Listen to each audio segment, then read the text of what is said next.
Kita sepakat, Indonesia adalah negara dengan kekayaan alam, megafauna, dan sumber daya yang sangat melimpah.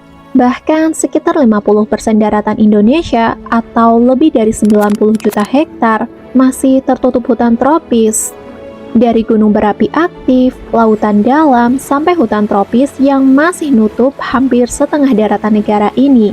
Hal ini menjadikan Indonesia sebagai negara megadiverse country, yaitu negara dengan kekayaan spesies yang luar biasa. Tapi yang sering luput dibahas adalah isi hutan dan tanahnya jutaan tahun yang lalu. Yap, kita akan bahas tentang Indonesia purba. Kalau kita mundur jauh ke belakang, bahkan sebelum ada kerajaan atau manusia modern, wilayah yang sekarang jadi Indonesia merupakan habitat bagi berbagai makhluk purba dengan bentuk dan ukuran yang luar biasa beragam. Di Pulau Flores misalnya, para peneliti menemukan fosil gajah kerdil yang pernah hidup di masa lampau. Spesies ini diberi nama sebagai Stegodon florensis insularis dan merupakan salah satu contoh paling jelas dari fenomena yang disebut sebagai insular dwarfism, yakni kecenderungan hewan besar untuk berevolusi menjadi lebih kecil karena mereka hidup di pulau terpencil dan minim dengan sumber daya. Meskipun ukurannya jauh lebih kecil dibandingkan gajah modern, bahkan tingginya tidak lebih dari 1 meter, hewan ini tetap berasal dari keluarga gajah purba Stegodon, yang secara umum memiliki tubuh besar dan gading panjang melengkung. Ini adalah famili yang berbeda dari gajah modern atau Elephantidae. Meskipun keduanya masih satu ordo, yaitu Proboscidae, Stegodon secara evolusioner lebih primitif, dan kini mereka telah punah seluruhnya. Sementara gajah modern masih bertahan hingga hari ini. Fosil-fosil dari Stegodon florensis insularis bisa ditemukan di wilayah Shoa, yaitu Flores bagian utara, dan menunjukkan kalau spesies ini pernah menjadi salah satu hewan dominan di ekosistem pulau tersebut. Sedangkan di Sulawesi, para peneliti telah menemukan fosil-fosil kerabat Anoa yang berasal dari zaman Pleistosen dan menunjukkan perbedaan morfologis yang signifikan dibandingkan dengan Anoa modern. Fosil-fosil ini memperlihatkan ukuran tubuh yang lebih besar, tanduk yang lebih tebal dan melengkung keluar, serta struktur tengkorak yang lebih kokoh dan masif. Berdasarkan studi morfologis dan paleontologi, individu-individu dari masa tersebut termasuk dalam garis evolusi genus Babulus, yaitu kelompok hewan dalam keluarga Bovidae yang mencangkup berbagai spesies kerbau, baik yang liar maupun domestik, termasuk Anoa. Artinya, Anoa secara taksonomi adalah bagian dari kelompok kerbau Asia. Hingga saat ini, fosil-fosil tersebut belum diklasifikasikan sebagai spesies baru dan tidak disebut juga sebagai Anoa purba secara resmi. Para ilmuwan belum memberikan nama ilmiah tersendiri, sehingga mereka tetap dianggap sebagai bagian dari garis leluhur yang menuju ke Anoa modern. Saat ini, Anoa modern terbagi menjadi 2 spesies yang sama-sama endemik di Pulau Sulawesi, yang terdiri dari Anoa daratan rendah dan Anoa pegunungan. Keduanya memiliki tubuh relatif kecil, tinggi hanya sekitar 60-75 cm di bahu, serta tanduk ramping yang mengarah ke belakang. Jika dibandingkan dengan kerabatnya di masa lalu, perubahan ini menunjukkan adanya proses evolusi jangka panjang berupa penyusutan tubuh dan perubahan struktur tubuh yang kemungkinan besar dipengaruhi oleh isolasi geografis, keterbatasan sumber daya, serta tekanan ekologis khas pulau-pulau tropis. Yang membuat Indonesia semakin menarik secara ilmiah adalah posisi geografis dan sejarah geologisnya yang kompleks. Secara biogeografis, Indonesia berada di pertemuan 2 kawasan utama dunia, yaitu kawasan oriental atau Asia dan kawasan Australasian atau Australia dan sekitarnya. Wilayah barat Indonesia yang mencakup Sumatera, Jawa, Kalimantan, dan Bali dulu merupakan bagian dari Sundaland. yaitu paparan benua yang terhubung langsung dengan daratan Asia selama periode glasial, ketika permukaan laut jauh lebih rendah dari sekarang. Karena itu, flora dan fauna di wilayah ini sangat mirip dengan spesies dari Asia Tenggara, seperti gajah, harimau, tapir, badak, dan orangutan. Sebaliknya, wilayah timur Indonesia seperti Papua dan Kepulauan Aru merupakan bagian dari Sahul Shelf, yaitu landas kontinen yang dahulu menyatu dengan benua Australia. Di daerah ini, kehidupan liar lebih menyerupai Australia dibandingkan Asia, dengan keberadaan hewan-hewan seperti kasuari, kuskus, kanguru pohon, dan berbagai jenis burung surga. Yang menarik, di antara dua kawasan ini terdapat zona transisi yang dikenal sebagai Welles, yang meliputi pulau-pulau seperti Sulawesi, Maluku, dan Nusa Tenggara. Welles tidak pernah sepenuhnya tersambung ke Asia maupun Australia secara daratan, sehingga spesies yang hidup di wilayah ini berkembang secara terpisah, sehingga menghasilkan tingkat endemisme yang sangat tinggi. Fenomena ini pertama kali dijelaskan oleh naturalis Inggris, yaitu Alfred Russel Wallace, pada abad ke-19, yang kemudian mengusulkan konsep garis Wallace, yaitu sebuah batas imajiner yang memisahkan fauna Asia dan Australia. Garis ini melintasi perairan dalam antara Kalimantan dan Sulawesi, serta antara Bali dan Lombok. Di sebelah timur Wallace terdapat pula garis Weber, yang menjadi batas lain untuk peralihan dominasi fauna dari Asia ke Australia. Dan ini adalah alasan kenapa Indonesia adalah pusat biodiversitas yang paling kaya dan unik di dunia. Selain itu, pada zaman es atau Pleistosen, sekitar 2,6 juta hingga 11.700 tahun yang lalu, terjadi penurunan suhu global yang sangat ekstrim. Dalam periode ini, sebagian besar air laut membeku menjadi es di wilayah kutub dan pegunungan tinggi. Hal ini menyebabkan permukaan laut turun hingga 120 meter lebih rendah dari sekarang. Penurunan ini tentu berdampak besar terhadap peta geografis Asia Tenggara, termasuk Indonesia. Banyak pulau yang saat ini terpisah-pisah oleh laut dangkal. Kondisi ini menciptakan apa yang disebut sebagai jembatan darat, yaitu hamparan darat yang menghubungkan pulau-pulau besar dan daratan utama Asia. Jembatan ini memungkinkan hewan-hewan darat berpindah antar pulau dengan bebas, tanpa harus menyeberangi laut.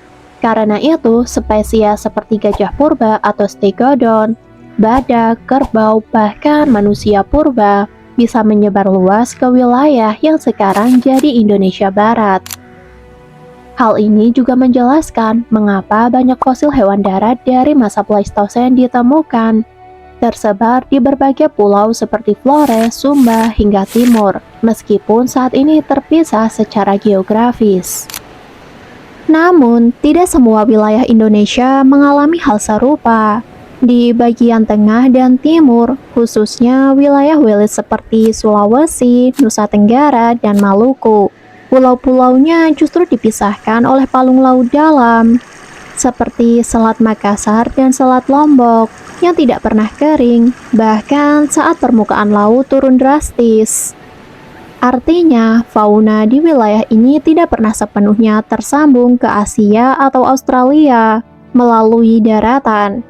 Karena itu, makhluk hidup yang sampai ke sana harus mampu berenang jauh atau terbawa rakit alami, misalnya dari batang pohon yang tumbang, atau telah mengalami evolusi terisolasi sejak awal. Inilah sebabnya tingkat endemisitas di wilayah Welles sangat tinggi.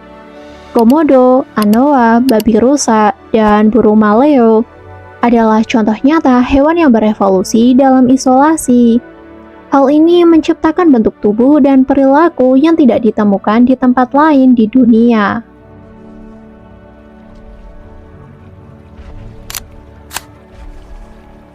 Di ujung barat Indonesia, sejak awal Pleistosen sekitar 2,6 juta tahun lalu hingga akhir zaman es.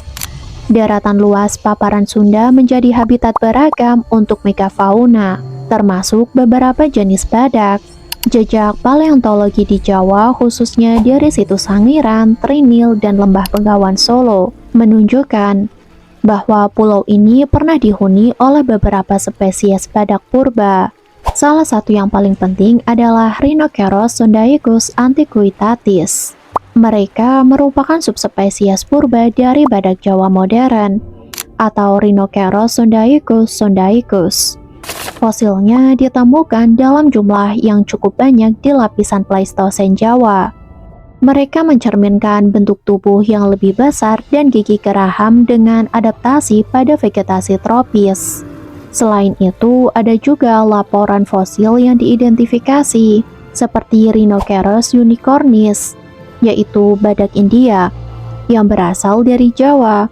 Meski sebagian ahli menganggapnya bisa saja ini adalah variasi dari Rhinoceros sondaicus.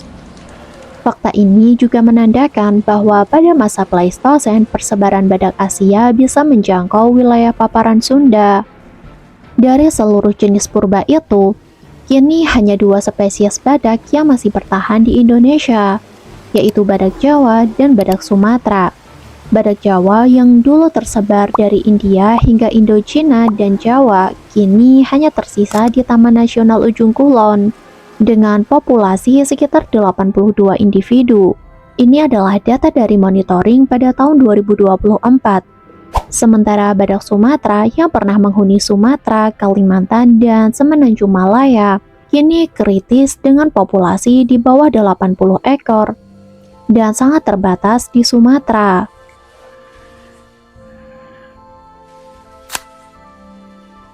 Sekarang kita tahu kalau di tengah Indonesia, wilayah Wilis berdiri sebagai zona unik.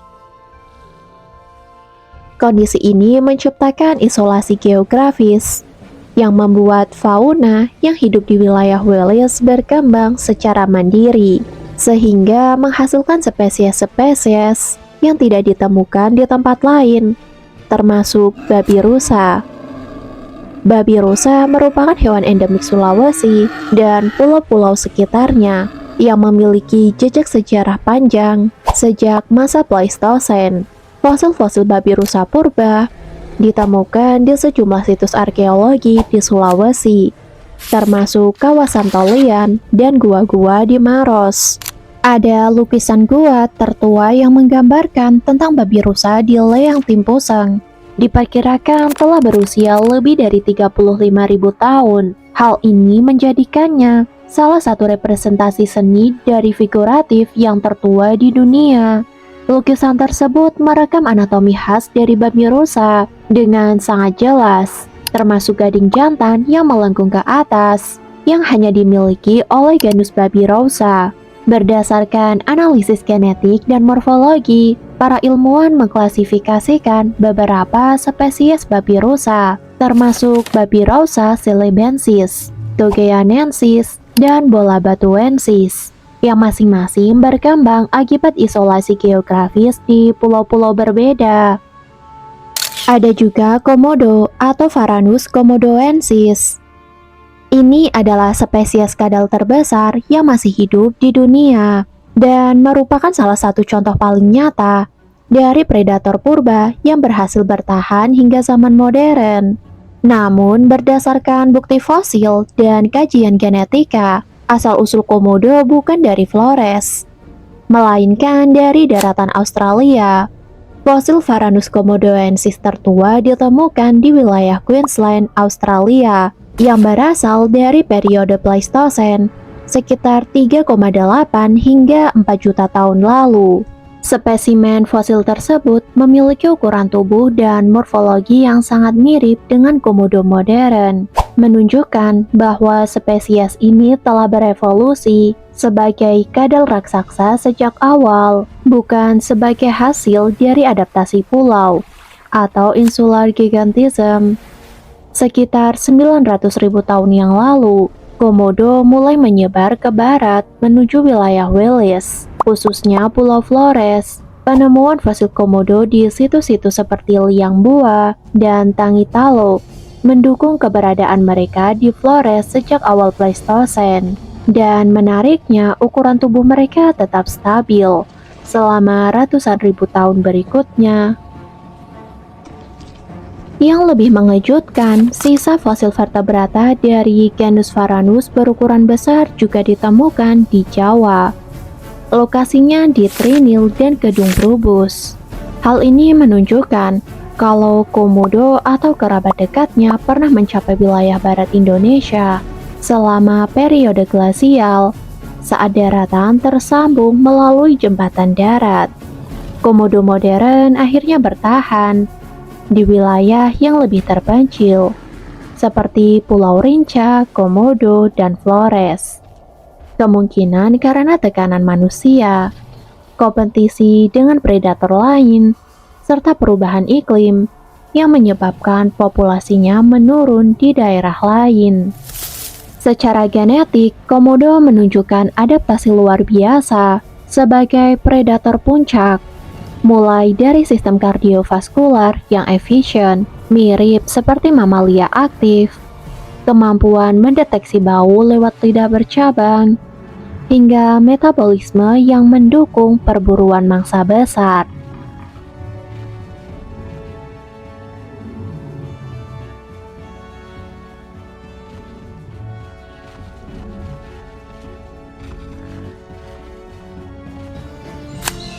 Di wilayah timur Indonesia, khususnya Papua dan Kepulauan Aru, masih hidup beberapa spesies fauna khas dari Australia yang disebut sebagai fauna sahul, seperti kasuari dan kanguru pohon. Kasuari adalah burung besar yang tidak dapat terbang dan menjadi salah satu burung paling berat di dunia. Spesies seperti Casuarius masih bertahan di hutan-hutan lebat Papua, serta juga ditemukan di Australia bagian utara. Bukti keberadaan kasuari purba di kawasan Sahul yang termasuk wilayah Indonesia diperkuat oleh temuan fosil seperti Casuaricus lidekeri dari periode Pleistosen yang ditemukan di daratan Papua dan Australia. Sementara itu, kanguru pohon yang hidup di Papua bagian pegunungan menjadi contoh unik dari adaptasi marsupial terhadap habitat hutan tropis, berbeda dari kerabatnya di padang rumput Australia.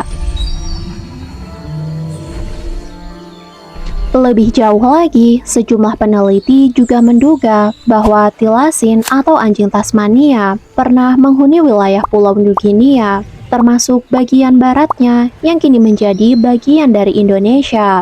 Meskipun tilasin secara historis diketahui telah punah di Australia daratan dan kemudian di Tasmania pada awal abad ke-20, beberapa fragmen tulang dari daratan tinggi New Guinea menunjukkan morfologi yang mirip dengan Cynocephalus. Walaupun belum dikonfirmasi sebagai populasi tilasin liar secara resmi, temuan ini membuka kemungkinan bahwa marsupial predator tersebut pernah menjangkau lebih jauh ke barat daripada yang diperkirakan sebelumnya.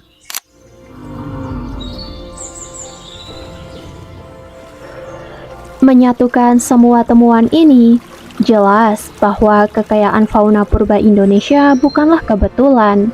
Mereka lahir dari kombinasi unik, daratan yang dulu saling terhubung lewat jembatan darat, isolasi geografis akibat laut dalam yang tidak pernah surut, posisi geologis di antara dua benua, serta dinamika iklim ekstrim selama zaman es. Semua faktor ini menciptakan panggung evolusi yang luar biasa kompleks, membentuk hewan-hewan yang tidak hanya unik, tapi juga mengungkap sejarah panjang tentang planet ini. Dan meskipun banyak dari makhluk-makhluk itu telah lama punah, fosil-fosil mereka masih bersuara. Mereka adalah arsip bisu yang menyimpan narasi tentang dunia yang dulu pernah ada.